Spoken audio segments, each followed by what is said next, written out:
In the heart of the Kimberley, in one of the most beautiful and wildest regions of Australia, lives Ombee, a young Aborigine from the Kija tribe.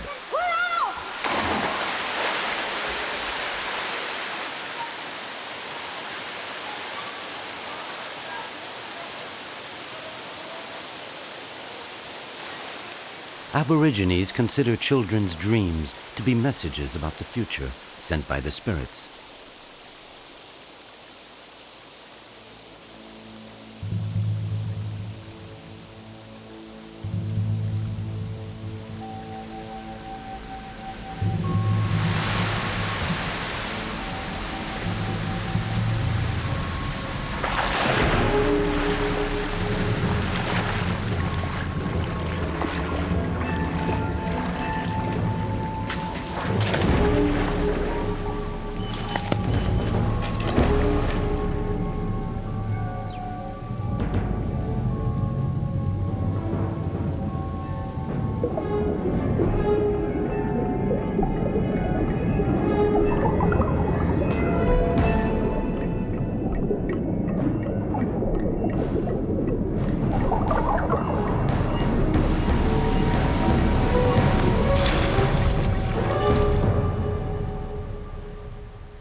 Hey, Jerry.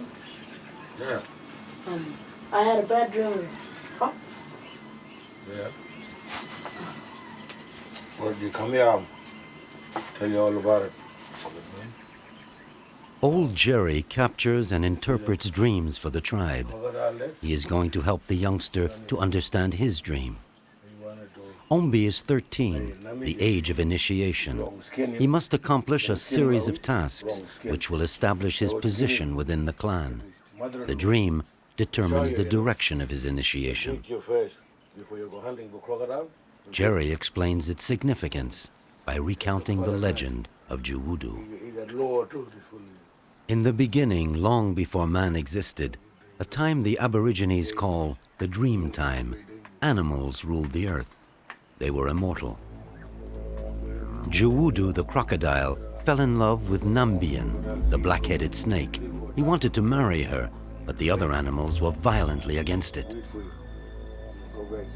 Filled with rage, the great ancestral crocodile, the most powerful animal on earth, decided to seek revenge. He condemned all the other animals to mortality. Only he remained immortal and would return during the nights of the full moon to devour the others. After having pronounced his curse, he left for the moon, where his spirit lives on. The dream signifies that Ombee is destined to protect mortals from Juwudu. But he must, above all, protect himself. That is why he will leave in search of a crocodile and kill him. Ombee is still too young to challenge a great ancestral crocodile. Old Jerry explains that a member of the tribe is going to initiate him, teach him to live in the bush, teach him the secrets of the crocodile, to love the animal, but also to confront him. Very few men are granted this privilege. Ombee is the chosen one. It is he who must defend both animals and men from Juwudu's terrible rage.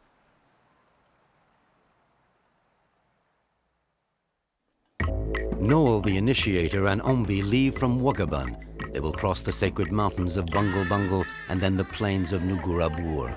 They will go to the estuaries where the great marine crocodiles live. They will follow an itinerary sacred to the Kijas, the trail Juwudu, the great ancestral crocodile, followed as he left the interior of Australia and slowly headed for the sea, chewing up the earth on his way.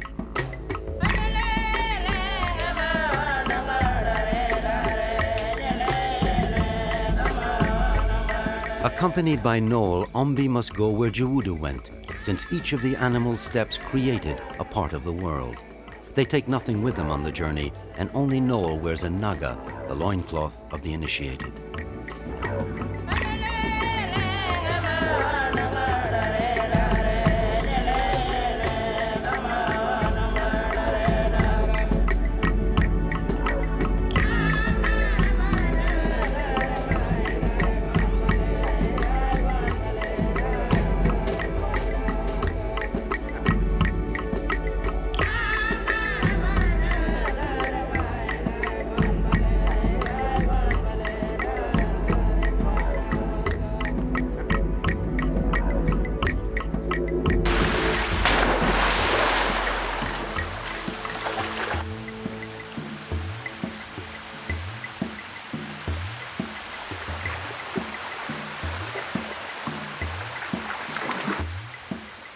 The Kimberley, the land of the Kijas in the northwest of the Australian continent, is still almost deserted, since in spite of its great beauty, living conditions are extremely difficult.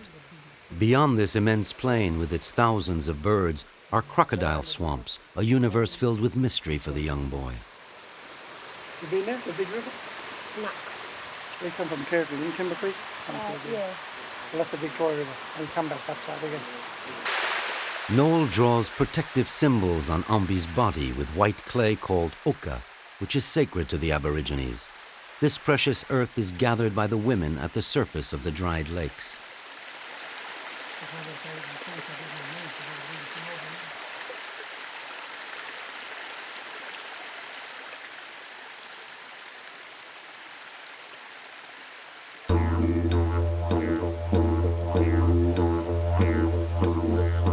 The initiation of young boys enables the Kijas to renew ties with their nomadic past.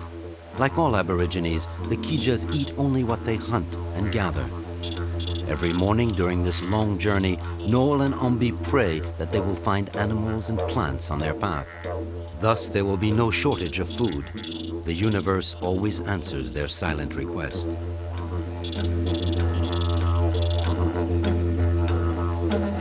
The lands they go through are sacred to the tribe. Ombee must learn to know and respect them, since this is where the spirit of every Kija returns after his death.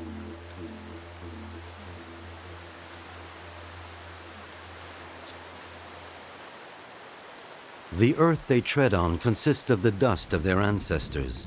Aborigines believe that beings do not die, but are transformed.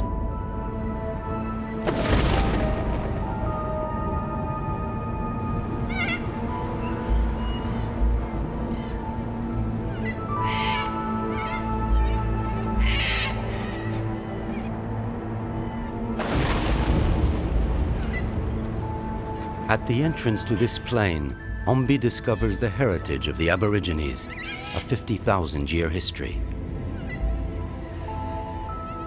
When the earth was still flat, an immense canopy floated in the sky. A bright heavenly body resembling a comet fell from the firmament.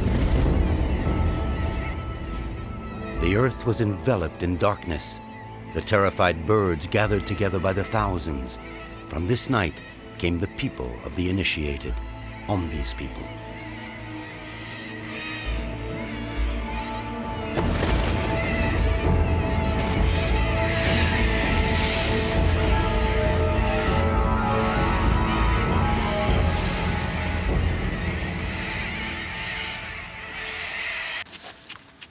Noel teaches Ombee how to recognize a plant with an edible root and how to pick it without tearing it out of the ground.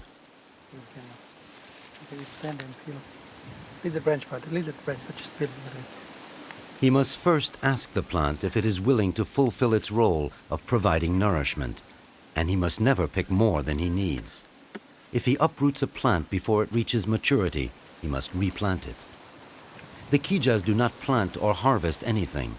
They search the bush, knowing that every day they will find what they need to nourish themselves.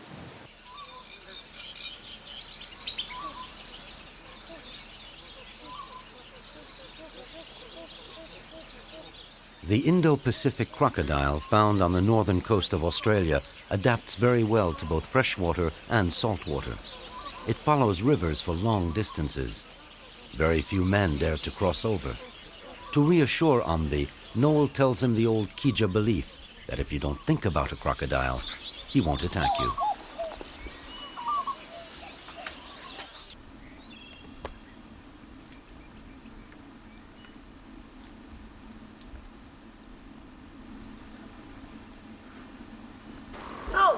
Oi, Come here. where'd you from? This tree? Yeah. Well, this tree, prison tree. Long time ago, I put Noel explains to Ombee that this giant tree is known throughout the entire region as the prison tree. In the past, cattle thieves were chained to it. For the Kijas, however, when it loses its leaves in winter, with its branches resembling roots, it is the tree that Juwudu, the great ancestral crocodile, planted upside down.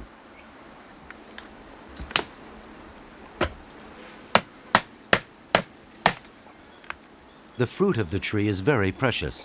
One nut is enough for an entire day. It can be eaten raw, although it is better when it's cooked. The Kijas eat when they find nourishment, regardless of the time of day. That's better. You roast it.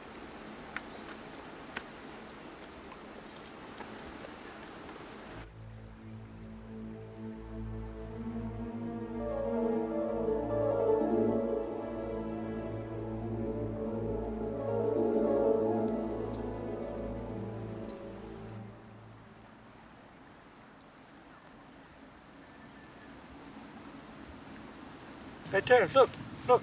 What? Two emu. Baby emu. Come here, come here. Hey, give me some seed with my ketchup. Hey, go. Since Ombee has been designated to protect the animals, he must learn to know and love all those who live in his territory.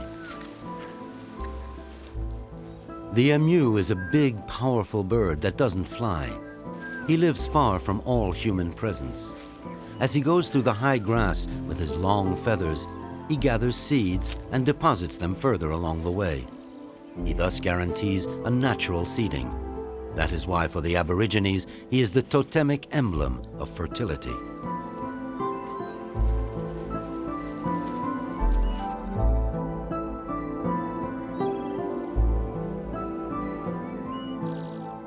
For these young emus, this is probably their first contact with man.